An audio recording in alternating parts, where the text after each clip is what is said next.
మొదటిగా విద్యుత్ పవర్ ప్లాంట్లో ఉత్పత్తి అవుతుంది. బొగ్గు, నీరు లేదా గాలి శక్తిని ఉపయోగించి కరెంటు తయారు చేస్తారు.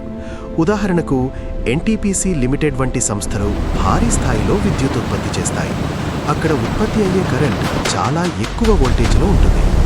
ఆ తర్వాత ఈ అధిక వోల్టేజ్ విద్యుత్ను పెద్ద ట్రాన్స్మిషన్ టవర్స్ ద్వారా దూర ప్రాంతాలకు పంపిస్తారు. మీరు రోడ్డు పక్కన చూసే భారీ ఇనుప టవర్స్ గుర్తున్నాయా? అవే ట్రాన్స్మిషన్ లైన్స్. ఈ విద్యుత్ ముందుగా ఒక సబ్స్టేషన్కు చేరుతుంది. అక్కడ ట్రాన్స్ఫార్మర్ అనే యంత్రం వోల్టేజ్ను తగ్గిస్తుంది.